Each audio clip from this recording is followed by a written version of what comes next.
Yun. Hello po, hello, hello, hello. Dali unahan natin. Kumusta po lahat? Yan po. Pero 10, 9, 8, 7, 6, paborito kong 5, countdown. 4, 3, 2, 1. Yun Okay, game. Let's go, let's go. Let's go to the word.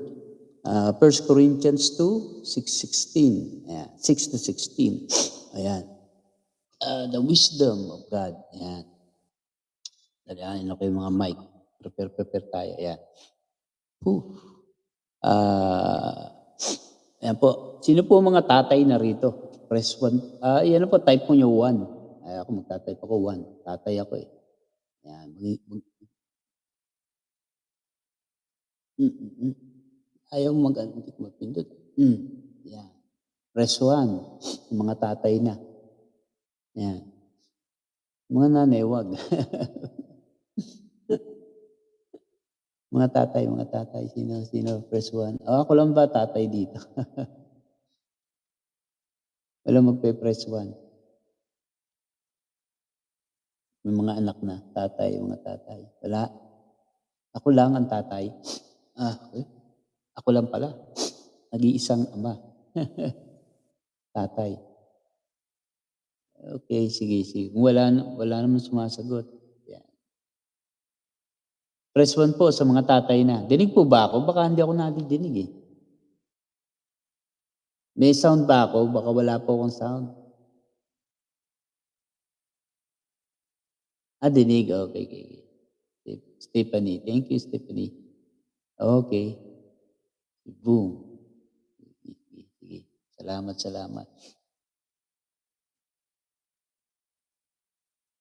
Wala. Ano tayo? Nasaan ba yun?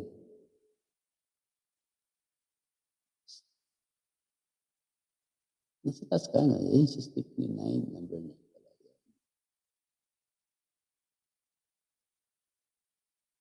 Tapos si Boo.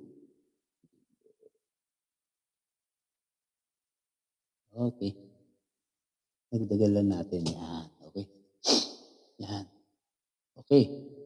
Wala na mga tatay dito Yan. Wag na mag-ano Pinapa-press 1 ko lang. Yan. Ako lang ako lang ang tatay. Kami ni Pastor, ang tatay, yung mga tatay na. Kami lang dalawa. Hello, Paye. Yan. Hello. Yan. Salamat sa Paye Dali pasensya na bago lang. Ito na isa, yan. Okay, tayo mga tatay po, mga tatay na, baka tayo lang pastor na tayo, mga lalaki, mga tatay, yan. Ay inatasan ng Diyos na pangunahan ang ating pamilya at ang ating pong mga churches na pamilya natin. Yan, pamilya ng Diyos. Yan, mga churches nating mga pamilya ng Diyos. Yun po yung pribilehiyo. Isang magandang pribilehiyo, di po ba? Pero malaki ring responsibilidad at pananagutan sa pangunguna natin sa pamilya o ministeryo. Meron tayong mahalagang desisyon gagawin. Bawat desisyon po ay nagpapakita kung nasaan at kanino ang tiwala natin. Nasa Diyos ba? Tiwala natin sa kanyang salita, sa kanyang pamamaraan, sa kanyang kapangyarihan, o sa sariling magagawa o salita ng ibang tao o sa pamamaraan ng mundong ito. Baka doon tayo. Minsan ganun, iba sa sariling salita. Sariling magagawa o salita ng ibang tao o pamamaraan ng mundong ito. It's always who do you trust issue. Yun po. Tandaan nyo, ulitin ko, who do you trust issue. Maging sa desisyon tungkol sa kung paano maaayos ang relasyon natin sa Diyos o kung paano mapapabuti ang relasyon sa pamilya o kung paano mapapangasiwaan ang trabaho, o negosyo o kung paano mapagtatagumpayan ang kasalanan o kung paano mapapalago ang iglesia. We face a daily temptation, di po ba? Na tumalikod sa pagtitiwala sa Diyos o bitawan ang salita niya o pagdudahan ang kabutihan niya. Simula pa sa Garden of Eden, di po ba? Kung saan natukso si Lola Eva nang makita ang punong pinagbabawal ng Diyos. The tree of knowledge of good and evil. Mainam daw kainin, di ba sabi? Magandang tingnan. At magiging marunong. Yun ang sabi nung ano. Kaya kinain ni Lola Eva. Si Lolo Adan naman, dapat siya ang manguna sa tamang desisyon, di po ba? Siya dapat ang manguna, pero sumunod siya sa pagsuway sa utos ng Diyos. Ito rin ang tukso na hinaharap ng mga Christians dito sa ating pag-aaral sa Korinto. Bumagsak din sila kasi sa halip na sa Diyos at sa kanyang salita sila magtiwala, sa mga tao, sa mga human leaders nila. Kaya ayun, nasisira tuloy ang relasyon nila sa isa't isa. Di po ba? Nasisira ang panahon na yon sa Korinto. Pagalingan po, pataasan po. Kaya kailangan nila ang mga tulad ni Apostol Pablo na firm ang conviction kung kaninong salita, kaninong karunungan, kaninong kapangyarihan siya magtitiwala. Kay Kristo lang at sa kanyang ginawa sa krus. Si Kristo lang ang kapangyarihan ng Diyos at karunungan ng Diyos. At nahayag ito sa mensahe ng krus, sa preaching ng gospel. At dahil sa gospel na yan, Christ is our righteousness and sanctification and redemption. Kaya yung commitment niya to preach Christ and Him crucified. Na doon ang tiwala niya at ang goal niya sa preaching at ministry ay para ang mga nakikinig sa kanya, doon din ang tiwala.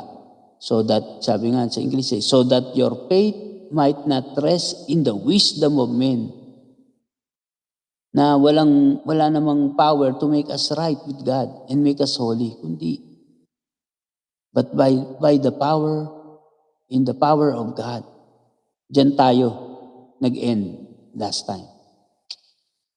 Malinaw na ang goal niya sa preaching niya at anumang ministry strategy niya ay para tayong mga Christians. Para tayong mga Christian na matutunan nating bitawan na. Di ba? Yung strategy niya na parang ang mga Christian nun natutunan ng bitawan na, talikuran na, at iwanan na ang pagkumaling natin iwanan na natin ang mga pagkahumaling sa karunungan ng tao at dapat lumipat at kapitan at sandalan at pagtiwalaan ang the wisdom of God, karunungan ng Diyos. And to clarify, Paul was not against wisdom per se, but the wrong kind of wisdom. Hindi siya anti-wisdom, ha? Kaya sabi niya, yet among the mature, we do impact wisdom. Di ba? Sa 1 Corinthians 2 verse 6. Oo, foolishness yan sa mga unbeliever, di ba? Mga nasa mundo. Pero ito ang totoong wisdom talaga. Yung sinasabi niya sa kanila, yung gospel. Yun ang dapat nating pakinggan. Kaya mag-ingat tayong mabuti kung sino ang pinapakinggan po natin. Hindi ko mo sikat na preacher o pastor ng isang, dito may mga mega church po rito. Sa Pilipinas meron din, nga pala, malaki. Cute, napaka-cute. Nakangiti sa cover book niya or sa mga magazine o kaya sa Facebook account niya nakangiti. Papakinggan na natin, di ba? Sino yung mature na tinutukoy dito Sa literally, perfect. Sasalin sa Tagalog kung matatag na daw sa pananampalataya. Pwede in comparison sa mga immature pa. But the context suggests na yung contrast dito ay mga unbeliever. Kasi itong mga taga-Korinto, isa sa mga pinagmamalaki nila ay yung level of superiority nila po. Whether moral, whether intellectual o spiritual. Pero yung mature na tinutukoy dito ay yung nakatingin sa karunungan ng Diyos o wisdom ni God, the way of the cross. Kaya yung sa mga mga unbeliever, pero siyempre we are acting immaturely kung hindi yun ang umiiral sa mga desisyon natin sa araw-araw.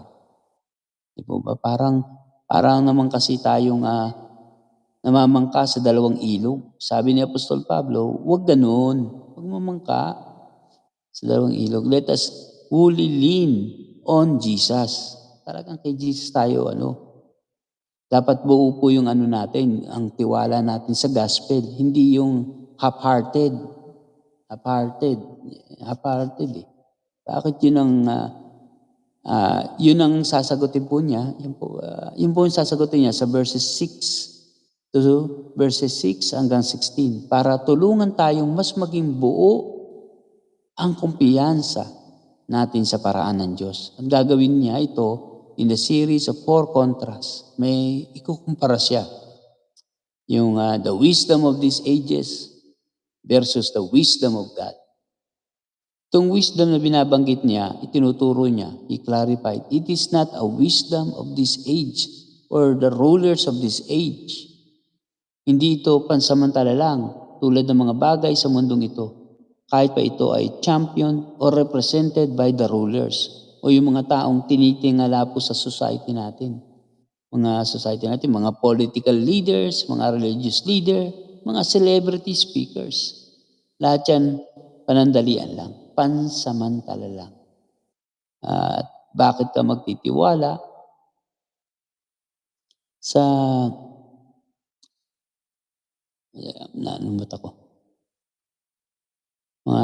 bakit ka magtitiwala doon sa mga bagay na maglalaho, di po ba? Maglalaho din, lilipas din. Sa MBB version, yun ang nakalagay, lilipas. Yun ang translation sa ASD, stronger ang sense. Yung sa ASD kasi nakalagay, nakatakdang ng malipon. Sa MBB, lilipas eh. Sa ESV, doomed to pass away. Yung mga word dito, ginamit din sa mga verses. Sa verses 28 ng pinag-aralan natin noon. To bring nothing. Yan. At word na hindi lang maglalaho ito, kundi magdurusa sa parusa ng Diyos. Ganyan na rin ang sinabi niya sa verses 118. So bakit ka diyan magtitiwala kung ikapapahamak mo yan? Why not put our trust in the wisdom of God na siyang pinapangaral ni Apostol Pablo. A secret and hidden wisdom of God which God decreed before the ages for our glory sa verse 7. Itong karunungan ng Diyos, the secret, a mystery, ibig sabihin, hindi mo malalaman kundi sasabihin po sa'yo. Kung hindi sasabihin sa'yo, hindi mo malalaman mystery, yung secret. Hidden kasi ito, or sa Tagalog, nakatago. Hidden, nakatago. Hindi mo makikita kung hindi ito ipapakita sa'yo. Ang tinutukoy dito ay si Kristo. Kung sino siya. Kung ano ang ginawa niya para tuparin ang pinangako at nakaplanong gawin ng Diyos sa Lumang Tipan o Old Testament. Itinakda na yan ng Diyos, decreed, foreordained, predestined before the ages. In kontra sa pamaraan at plano natin na panandalian lang. Itong sa Diyos for eternity to eternity. Kung ano nakaplano sa nakaplano sa kanya, di ba? Sa kung ano nakaplano sa Diyos, yung gusto niya, matutupad yun. Yung naisin niya. His will happen. Yan. The gospel of our salvation is based on God's sovereign grace. Pinasya ng Diyos para sa ikabubuti po natin. For our glory. Pwedeng sabihin ni Apostol Pablo, for His glory. Hindi naman sinabi. For our glory nakalagay doon. Hindi for His glory. Ay, nako. Tama naman, pero ang emphasis niya, for our glory. Para sa atin to. Para sa ikabubuti po natin to. Hindi pansamantala lang, but for eternity. His point sa verses 6 to 7, pinili ng Diyos na gawin ang para sa ikabubuti mo for all eternity. Ipinanal niya si Kristo para iligtas ka as you put your trust in Him. So, piliin mo rin patuloy na magtiwala po sa paraan ng Diyos kaysa sa sarili mong pamamaraan o paraan ng mundong ito. Keep trusting in Jesus and the gospel every day. The unbeliever's blindness versus God's revelation. Ito po yung nasa verses, ito po yung parang pinapakita po sa verses 8 to 11. Kung pinili ng Diyos na iligtas ka through the gospel, ibig sabihin, may pinapakita sa iyo ang Diyos na hindi nakikita ng mga unbeliever. Ito ngayon yung second contrast na makikita natin sa verses 8 to 11. Again, ginamit niyang case in point itong mga rulers of this age. Tulad na rin na sinasabi niya sa verses 6. Hindi lang basta mga ordinaryong unbeliever. Ito yung mga mauhusay po, mga marurunong daw. Nasa position of authority sa society. Kung merong mang nakakaintindi ng higher o deeper knowledge o siyang susi ng sekreto sa masagana, masaya at makabuluhang buhay, sila yun. Pero sabi na Apostol Pablo sa verse 8, none of the rulers of this age has understood this. Wala, zero. Hindi dahil hindi nila maintindihan ang paliwanag tungkol po sa Ebanghelyo o Gospel na ipinapangaral ni Apostol Pablo. The problem is not intellectual but moral. Hindi nila tinanggap. For them, it is foolishness. Offensive daw at unacceptable. Ang prueba, pinako nila si Kristo. Pinako nila si Kristo. For if they had, they would not have crucified the Lord of glory. Ayon sa verse 8. Jesus is the Lord of glory. Ang Diyos mismo ang nagkatawang tao. But His glory was veiled in His humanity. Hindi nila nakita, hindi nila matanggap na si Kristo ang Messiah, the Savior King. It doesn't make sense to them. They rejected Him. Ang mga religious leaders led by the high priest, ang mga Jewish political leaders led by King Herod, ang mga Roman political leaders led by Pilate, nagsagbuatan para ipako sa krus at patayin ang Panginoong Hesus. Pero itong rejection ng plano ng Diyos ang itinakda pang paraan ng Diyos para iligtas tayo. This is a glorious mystery. Kaya nga yung Isaiah 64 chapter 64 verse 4. Di ba? Ginamit ni Paul sa verse 9 to support yung sinasabi niya. But it is written, what no eye has seen, nor ear heard, nor the heart of man imagined, what God has prepared for those who love Him. Ang buong kasaysayan ng Old Testament hanggang sa pagdating ni Kristo ay paghahanda ng Diyos para ibigay sa atin ang kailangan po natin. Hindi natin ito makikita kung hindi ito ipapakita ng Diyos. Hindi natin ito maririnig kung hindi iparirinig ng Diyos. Hindi natin ito nanaisin sa puso natin kung hindi babaguhin po ng Diyos ang puso nating walang ninanais kundi ang sumuway sa Kanya. Pusong masuwayin. At makukuha babaguhin ng Diyos yan, mga ganyang klaseng puso. At makukuha lang natin ito not by figuring out on our own. Hindi yung pipigurin mo sa sarili mo, pipiguring it on your own, our own. Not by working hard to achieve it, but by waiting on Him, by believing in Him, by trusting in Him, by resting in Him, by leaning on His Word. And because of that, we love Him. Kung paanong bulag ang mga unbelievers sa katotohanan ito, God has revealed it to us. Ito yung pinagpapasalamat ni Jesus sa Mateo 11:25 hanggang 27. Ito rin yung point ni Apostol Pablo. These things, yung plano niya, yung gawa niya, yung pagiging tagapagligtas ni Kristo, ang iyong kaligtasan sa biyaya ng Diyos, God has revealed to us through the Spirit. Nakita nating hindi dahil we have better eyes than them, kasi bulag din naman tayo, di ba? At narinig natin, hindi dahil we have better ears than them, bingi rin naman tayo, di ba? Bingi rin.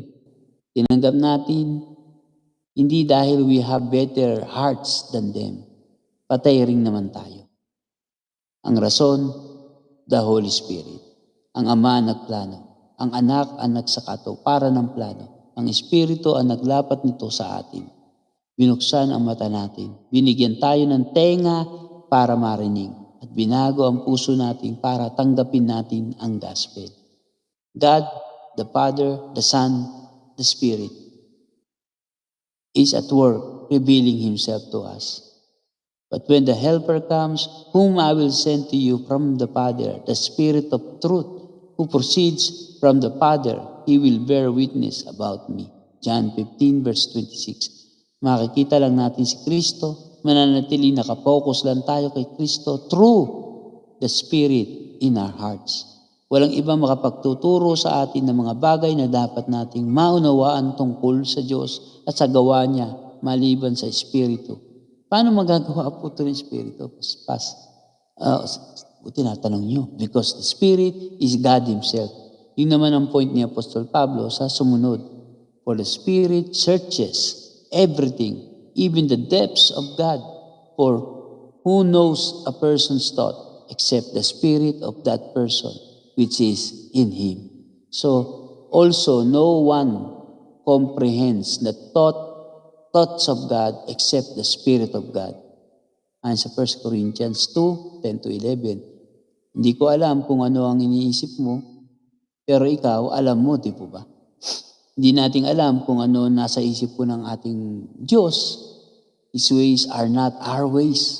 Tandaan natin. His thoughts are not our thoughts. Hindi sinabi po ni Propeta Isaiah sa chapter 25, verse 8-9. Pero alam ng Holy Spirit, for He is God Himself. At malalaman din natin because the Spirit of God dwells in every believer po. The Spirit of God dwells in every believer. Ano ang point po ni Apostol Pablo sa verses 8-11? You are a believer. You have the Holy Spirit. Meron kang nakikita through the Word of God na itinuturo ng Holy Spirit na hindi nakikita ng mga unbeliever. Ba't ka makikinig sa kanila, sa mga unbeliever, kung paano tatakbuhin ang buhay mo, kung paano palalaguin ang iglesia, kung paano ayusin ang relasyon mo sa pamilya. So listen to God na, study His Word, focus on the gospel, and how it shapes everything we do every day. And of course, ask the Spirit for help. The Holy Spirit. Dahil nasa atin ang Espiritu ng Diyos, we all have the help we need. Yan ang malaking kaibahan natin sa mga unbeliever. Yan naman ang point niya sa verse 12-13. Meron tayong tinanggap na malaking regalo mula sa Diyos. It is important for us to understand this. Meron kasi tayong ugali na ganito. Kung meron lang sana ako nito, kung alam ko lang sana, di ba? Kung alam ko lang sana kung paano. Kung katulad lang sana ako ni ganito, katulad ako nito, di ba? we fail to understand na nasa atin ang kailangan po natin. We cannot find this in this world. So verse 12, now we have received not the spirit of the world. Hindi po spirit of the world tinanggap natin. Referring to the wisdom of this world po to, yung sa mundong ito, yung pamamaraan po ng mundo, yung sistema nila, sistema ng mundo, at kalakaran umiiral po. Di ba? Sa mga unbeliever. No, not that, sabi ni Apostol Pablo. But the Spirit who is from God. Nasa iyo ang lahat. Kasi nasa iyo na mismo ang Diyos. God is the good news and the greatest gift of the gospel. At ang Espiritu din ang kailangan natin para maunawaan pa natin kung gaano kasagana ang biyayang pinagkaloob sa atin ng Diyos. Diba sa verse 12, that we might understand the things freely given to us by God. Dati bulag tayo, ngayon nakita natin kung sino si Kristo. But we need the Holy Spirit, not just at the time na born again tayo, na at naging isang believer. We need the help of the Spirit, Holy Spirit, every day. Pagbukas mo ng Biblia, pray. Diba? Sa Psalms 119, verse 18, open my eyes that I behold your wondrous things out of your law. Kung paano mo, kung pinag-aaralan mo na, di mo pa rin maintindihan, ask the Spirit to help you. Diba sa 2 Timothy 2:7, kung di mo alam kung paano mag-pray at ano ang ipag-pray, ask the Holy Spirit to help you. Ayon sa Roma 8:26. Kung nag-i-struggle ka na patayin na natitirang kasalanan sa puso mo, ask the Holy Spirit to help you. Nasa Holy Spirit ang tulong na kailangan natin as we read, understand, and apply the Word sa buhay natin.